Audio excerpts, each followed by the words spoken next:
Smart Ideas avec Oscar Mondésir, bonjour. Bonjour. Bienvenue, vous êtes le fondateur de Sporting Goods, vous l'avez créé en 2022. Avec quelle idée? Pourquoi vous l'avez créé? Merci pour l'invitation en tout cas. En fait, j'ai travaillé plus de 8 ans dans l'industrie du sport et notamment dans la distribution, chez des grands groupes ou bien aussi chez des revendeurs, que ce soit dans le web, dans le physique. Et en fait, je me suis rendu compte de l'impact de cette industrie, notamment sur la gestion des retours, des invendus, des stocks qui en fait finalement prennent la poussière. Prennent la poussière pour plusieurs raisons. En fait, ces invendus sont soit issus de stocks où les grilles de taille sont cassées, entre guillemets, où en fait, il n'y a plus toutes les tailles, donc le stock n'a plus vraiment de valeur aux yeux de fournisseurs, notamment le coût de stockage qui est important, ou des stocks aussi qui, en fait, sont reconduits en gamme, donc le marketing évolue, le packaging évolue, donc ces stocks, finalement, ne sont plus vraiment présentés en magasin. Et donc, je voulais faire quelque chose qui avait plus de sens et donner en fait un second souffle, une seconde chance à ces stocks invendus. Mais ça représente quoi? Parce que ça semble assez incroyable de se dire qu'il y a, c'est quoi? C'est une masse importante? Alors, il y a quelques chiffres qui sont intéressants de connaître. Il y a plus de 100 000 tonnes d'articles de sport qui sont jetés chaque année. C'est l'ADEME qui l'annonce. En plus de ça, voilà, les invendus non alimentaires en France représentent plus de milliards d'euros. Donc voilà, c'est quand même un marché assez conséquent. Et le sport, pourquoi? Parce que moi, j'ai été ancien sportif de haut niveau et c'est vraiment un secteur qui me passionne. Et je pense qu'aujourd'hui, en plus, avec les JO, tout ce qui se passe autour du sport, toute la dynamique qu'il y a, Espérons que ça ne se calme pas en France et que ça reste un moteur de notre économie. Je suis bien d'accord avec vous. Donc, qu'est-ce que vous proposez avec Sporting Goods, en fait? En fait, on propose une plateforme technologique où, en fait, on vient connecter des stocks invendus de la part de fournisseurs ou de marques sous différentes façons. En fait, on a un shop en continu où en fait tous les jours nouveaux arrivages arrivent. C'est classique. Et on fait aussi des ventes flash avec des marques en direct pour aider à écouler ces stocks invendus sur une période donnée. Donc on a travaillé avec plusieurs grandes marques. Donc voilà le principe. Est-ce qu'il y a des articles phares? Qu'est-ce que vous vendez le plus? Alors en ce moment, c'est vrai que je ne sais pas si vous connaissez le padel, le sport de raquette qui aujourd'hui a le vent en poupe en France. C'est on va dire un secteur assez intéressant dans les sports de raquettes.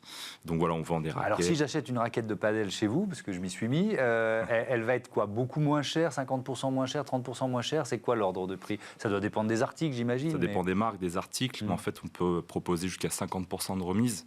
Donc vraiment, le principe, c'est de donner un second souffle à ces articles de sport, rendre la pratique plus accessible, également plus circulaire. On pense qu'il y a des valeurs qui sont dans le sport assez ancrées autour du respect et voilà, donc le respect de la planète est assez important dans ces thématiques. Évidemment. Et justement, est-ce que vous informez vos clients de l'impact carbone, l'impact CO2 de ces produits invendus? Alors c'est un vrai sujet. En fait, il y a 2 ans, on a travaillé avec BPI France autour d'une bourse qui nous permet en fait d'avoir créé un algorithme en fait d'émissions de carbone évitées. Donc en fait, nous, on sait qu'à notre échelle, on n'a pas de grands pouvoirs. Donc notre mission, c'est vraiment de sensibiliser à cette démarche-là et en fait permettre à chaque acheteur de connaître les émissions de CO2 qui sont générées par article de sport. Donc les émissions de CO2, c'est quoi? En fait, c'est finalement l'acheminement, la fabrication de ces articles provenant généralement d'Asie jusqu'en Europe. Et donc en fait, voilà, le fait de donner une seconde chance à des produits qui ont déjà été fabriqués, déjà été acheminés, ça a un vrai impact sur l'environnement. Et donc voilà, la mission qu'on se porte, nous, chez Sporting Goods, voilà, c'est de pouvoir informer et sensibiliser autour de ça. C'est plus des invendus sur la masse d'articles que vous proposez que des retours, c'est-à-dire des clients qui n'étaient pas satisfaits d'un produit, qui se sont dit « Oh là là, finalement, c'est pas la taille ou c'est pas la bonne couleur » et qui l'ont renvoyé au magasin. Alors chez nous, ça représente 10% les retours. Il y a un travail en fait de reconditionnement qui est fait par nos fournisseurs et nos partenaires, qui en fait permet de remettre le produit à l'état neuf. Donc, admettons pour une paire de chaussures, ça peut être un emballage qui est détérioré parce qu'avec l'envoi, c'est quelque chose qui peut s'abîmer. Et donc c'est souvent ces toutes petites choses qui en fait gênent beaucoup en fait les logisticiens, on va dire classiques du commerce. Et voilà, nous on travaille avec des partenaires qui nous permettent de remettre à neuf ces produits-là pour leur donner cette seconde chance. Dernier mot, est-ce que le constat que vous avez fait aussi, c'est parfois quoi, une inadaptation entre les produits et les besoins des clients? C'est aussi ce qui explique cette masse d'invendus? Alors, les produits qui sont moins à la mode, vous voyez ce que je veux dire? C'est ce qu'il y a un peu derrière ma question. En fait, des fois, c'est des invendus, il peut avoir des occasions vraiment très diverses. Admettons un magasin qui ferme boutique, qui dépose son bilan. On se retrouve avec des invendus. C'est souvent compliqué au niveau de logistique de renvoyer ça chez les marques. En fait, il y a vraiment plein d'occasions différentes.